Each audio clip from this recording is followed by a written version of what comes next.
pas de marché public. Les marchés publics étaient réservés aux étrangers parce que le système était exclusivement, pratiquement organisé par les étrangers. Au sommet de l'État, de la primature jusqu'à la vice-présidence et même jusqu'au président lui-même. Alors quand vous dites les Gabonais ne travaillent pas, mais enfin je me dis de qui vous moquez-vous? Dites plutôt que les Gabonais n'avaient pas la possibilité d'avoir les mêmes avantages que les étrangers qui étaient dans leur pays. Voilà ce qu'il faut dire. Il faut être juste avec vous-même. Beaucoup ont créé des entreprises, ils n'avaient pas de marché, les entreprises sont mortes d'elles-mêmes. Pourquoi? Parce que les étrangers avaient la majorité des marchés. Ils avaient la majorité des favoritismes. C'était du favoritisme. Vous arrivez dans un marché où celui qui gère même le marché, le maire lui-même, il fait des magouilles avec des commerçants étrangers.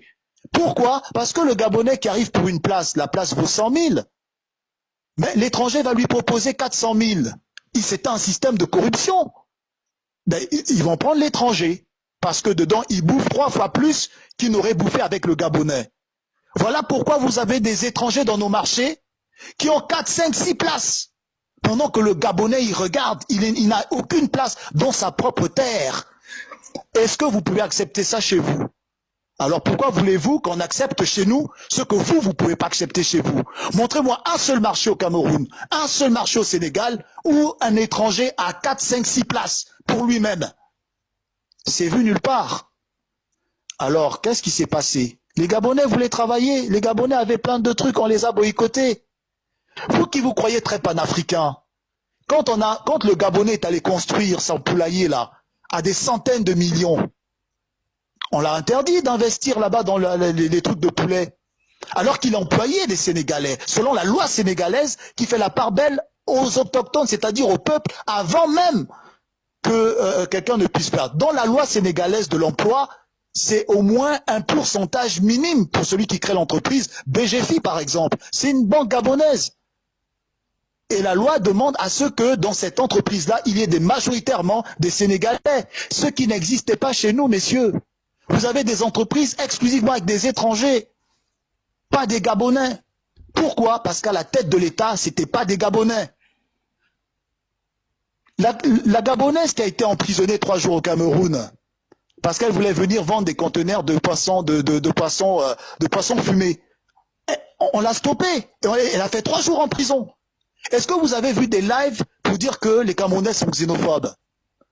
Ils sont en train de dire oui, il y avait du formol. Dans la sardine, on peut mettre du formol. Prenez des gens pour des cons. La sardine fumée, c'est tellement sec qu'on ne peut rien mettre dedans. Non, c'est qu'il y a du protectionnisme dans tous les pays. Un pays qui veut se développer fait d'abord la part belle à son peuple. Pour eux, la Gabonaise ne pouvait pas ingérer le marché comme ça, parce que le marché est prioritairement d'abord aux Camerounais. Dites-moi au Sénégal, au Cameroun, au Mali, au Burkina Faso, quel est le secteur où on trouve 80% d'étrangers et 20% des autochtones, le peuple du pays? Ça n'existe nulle part dans le monde entier. Au Gabon, ça existe. C'est 80% en ce qui concerne les transports en commun, les taximans. C'est des étrangers, messieurs. C'est 20% à peine de Gabonais. Est-ce qu'au Sénégal, tout ce qui font taxi là, c'est 80% d'étrangers et 20% de Sénégalais? Vous allez me dire non. Alors pourquoi? Vous êtes soit idiot, soit vous faites de la mauvaise foi. Pourquoi vous voulez qu'on accepte au Gabon ce que vous n'acceptez pas chez vous? Pourquoi vous voulez qu'on retrouve au Gabon ce qu'on ne retrouve pas chez vous? Qu'est-ce qui ne va pas dans vos cerveaux?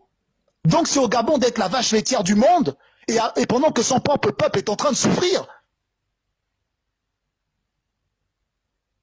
Dans le domaine de l'administration, montrez-moi les hauts cadres administratifs du Sénégal. Vous avez combien de pourcentage d'étrangers dedans? Au Gabon, il y en a plein. C'est pratiquement 60% des étrangers. Et vous voulez qu'on accepte ça? Alors que chez vous, ça n'existe pas? Vous êtes con ou quoi? C'est de la stupidité, je ne comprends pas. C'est ça votre panafricanisme? Vous chassez l'Occident sous prétexte qu'elle a colonisé l'Afrique. Mais vous acceptez la colonisation des Africains par des Africains. C'est quel panafricanisme ça? 80% des marchés sont occupés par les étrangers, 20% pour les Gabonais. Vous trouvez ça normal? 80% des marchés publics, en ce qui concerne l'État, les offres d'appel de l'État, vous me dites c'est des entreprises parce qu'on ne travaille pas. Non, on a plein d'entreprises au Gabon, sauf qu'ils n'avaient pas des marchés, parce que les étrangers donnaient aux étrangers. On était gouverné par des étrangers. Est-ce que vous, vos marchés qui sont, je sais pas, en Afrique de l'Ouest, c'est 80% des étrangers qui les ont et 20% des Sénégalais? Non. Alors pourquoi vous voulez qu'on accepte chez nous ce que vous n'acceptez pas chez vous? Vous êtes malade ou quoi?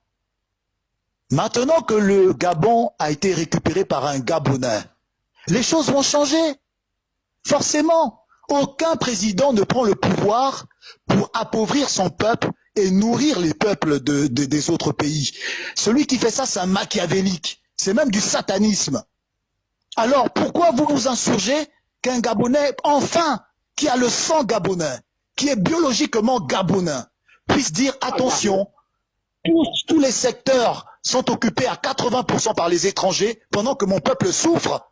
Quoi de plus normal pour un vrai dirigeant patriote avec la conscience citoyenne de renverser la donne pour que enfin les Gabonais puissent vivre de leur propre richesse après avoir nourri toute l'Afrique et l'Europe, une partie de l'Europe, pendant plus d'un demi-siècle, 60 ans de dictature, 60 ans de part-belle aux étrangers, 60 ans de misère du propre peuple gabonais sur une terre qui leur appartient. Vous êtes fous, vous êtes malades. Vous acceptez ça chez vous? Et donc, dès lors qu'on veut renverser la tendance, parce que c'est normal dans tous les pays, et non, on est xénophobe. Mais monsieur, on ne fait pas l'omelette sans casser des œufs. Soyez intelligents. Si ceux qui avaient les 7-8 places là, on veut faire un peu de place aux Gabonais, ils devraient perdre 4 ou 5 places. Et là, vous allez voir, il va monter en live pour dire, ce sont des xénophobes. Non. Si nous sommes xénophobes, avec 80% dans les taximans, tout ça, étrangers, 80% des marchés étrangers.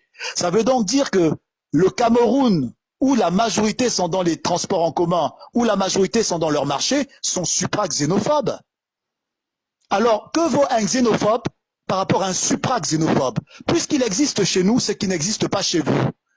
Alors donc, c'est un peu l'idiot qui veut faire la leçon. C'est l'immoral qui veut faire la leçon.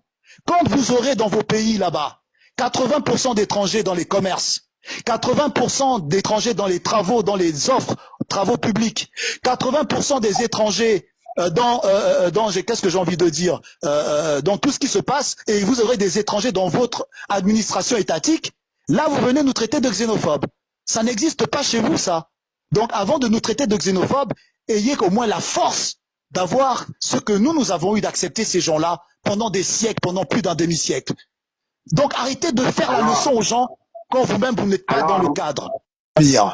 Alors à tous les Sénégalais, à tous les gens étrangers qui nous écoutent, sachez bien une chose, le gouvernement des étrangers est tombé.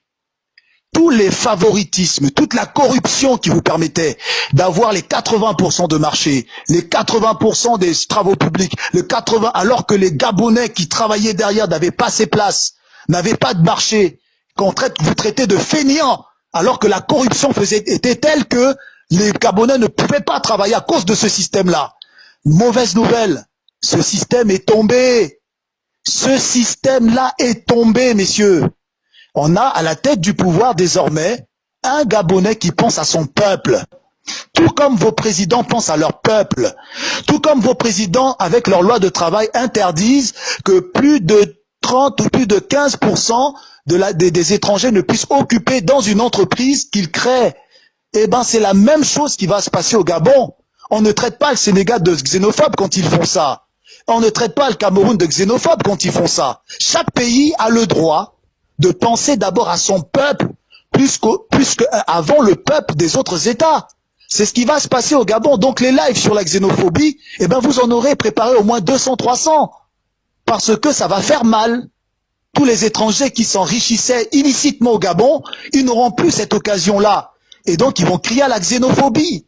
Donc soit vous êtes bête, vraiment vous avez votre cerveau dans les boyaux pour ne pas comprendre ça, et crier à la xénophobie, ou vous êtes un peu intelligent en disant, voilà un peuple où tout le monde est venu s'abreuver pendant plus d'un demi-siècle, 60 ans, qui a décidé au moins de penser à son propre peuple et de prendre son destin en main.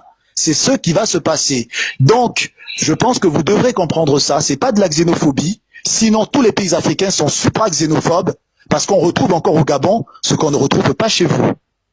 Voilà. Merci et bonne soirée à tout le monde. Alors, c'est moi qui te remercie, mon fils. Donc, moi,